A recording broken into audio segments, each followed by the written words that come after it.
Assalamualaikum warahmatullahi wabarakatuh. Kembali lagi di channel Kebun Vivi. Hari ini kita mau berbagi tips atau berbagi cerita tentang budidaya entok. Jadi kita untuk menganalisa bagaimana toh usaha entok itu punya keuntungan berapa, terus kosnya pengeluarannya berapa, terus bisa dijual umur berapa. Ini terutama untuk di area Kalimantan. Jadi untuk setahu saya untuk di area Kalimantan belum ada yang budidaya entok secara beneran. Ya masih hanya sebatas mempunyai, jadi bukan untuk budidaya atau untuk beternak sungguhan. Jadi ini kami mencoba di sini budidaya entok ya berliku-liku. Ini sudah 1 tahun lebih saya untuk mencoba sambil mencari ilmunya gimana caranya yang terbaik dan dengan kos yang murah, terutama untuk pakan, karena biaya kos yang tertinggi itu ternyata di makanan. Nah, bagaimana untuk kita analisanya gimana, cara perhitungannya gimana. Di sini sebenarnya kalau untuk budidaya entok terutama kita harus nyiapin indukan dulu, jangan banyak beli untuk di anakannya, karena anakan di sini dengan di Jawa berbeda. Karena di sini harganya antara 13.000 itu umur baru 3 hari atau 4 hari gitu, udah segitu harganya. Nah, kalau di sini minimal sebenarnya kita mempunyai 20 ekor indukan. Kalau untuk ini 20 ekor indukan itu pejantannya ya paling tidak 4 gitu. Jadi kita analisa kalau 20 ekor itu ya kita nyari 50 1 bulan. Itu pengalaman saya di sini tuh dapat. Nah, karena saya udah berjalan, kalau di saya ini punya sekitar 40-an indukan. Itu 1 bulan itu ya minim 70-an ekor. Nah, untuk berapa belinya, dibeli berapa gitu.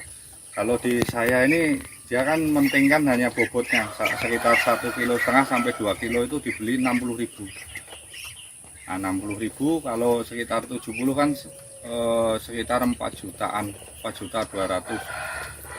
Nah, itu dalam 1 bulan kita sudah menghasilkan 4.200.000, kurang lebih antara segitu. Jadi terus kosnya untuk apa aja gitu. Nah, karena kita juga senang, kita juga hobi, ya tenaga jangan dihitung dulu. Kita ngitungnya untuk makanan dulu. Apa yang kita beli? Yang pertama adalah dedak, terus pur atau sentrat. Nanti kadang kita beli tambahan jagung, sama yang untuk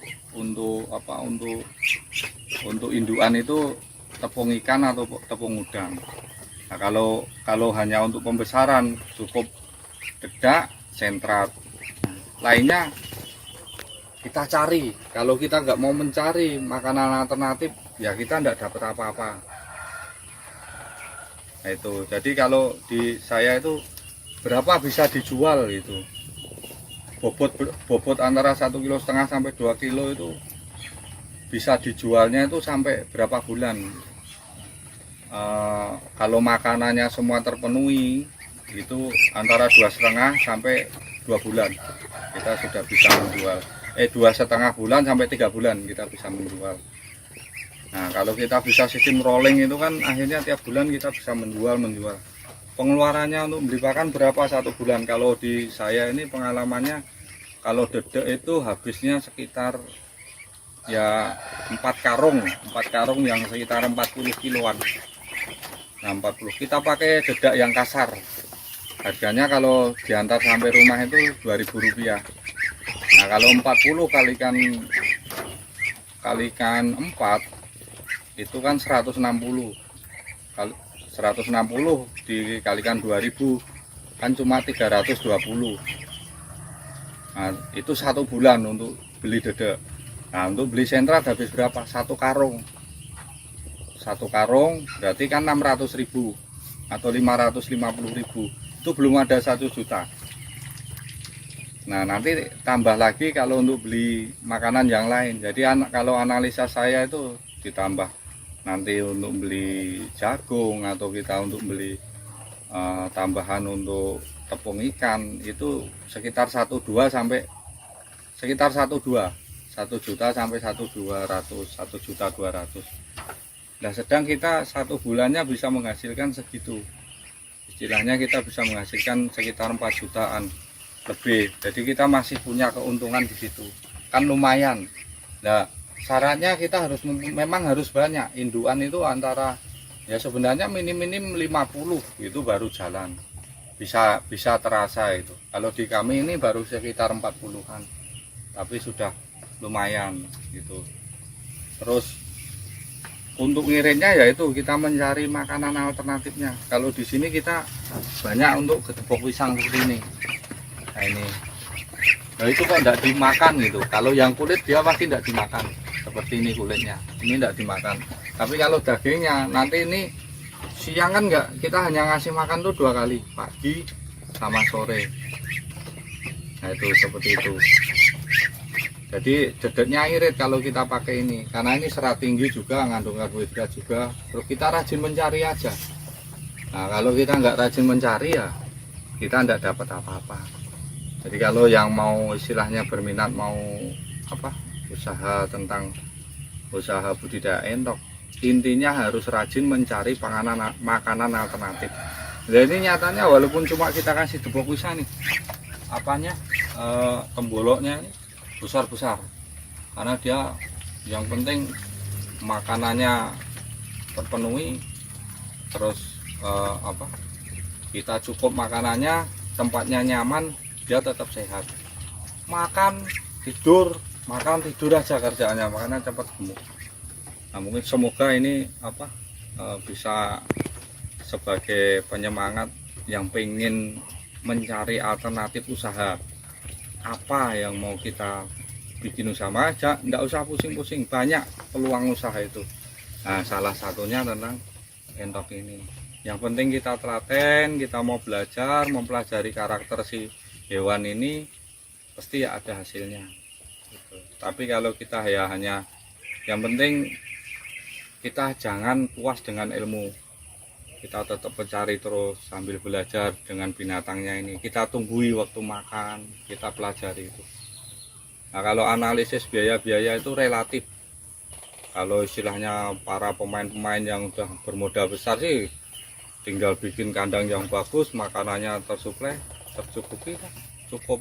Tapi karena kita di kampung sambil kita gerak, kita mencari makanan alternatif, dan nyatanya ya istilahnya gemuk-gemuk semua. Walaupun kita hanya masih kita kasih makan gedebok pisang aja, bahasanya seperti itu. Ini pokoknya 1 bulan saya sentra yang BP11 tuh habis 1 karung. Tuh, kalau di sini harganya 550. Jadi biasanya seperti ini, kalau siang itu seperti ini langsung kita taburi kasih sentrat atasnya. Nah nanti dia dimakan terus. Nah, ini dia kenyang semua, diam. Kok enggak loncat itu misalnya. Kan kita cuma pendek itu untuk tempat itu. Karena dia sudah terbiasa di sini. Yang penting kuncinya satu, makanannya terpenuhi, jangan sampai kosong. Kalau dia sampai kelaparan, makanan kosong, dia pasti loncat, pergi, dia pengen mencari makan.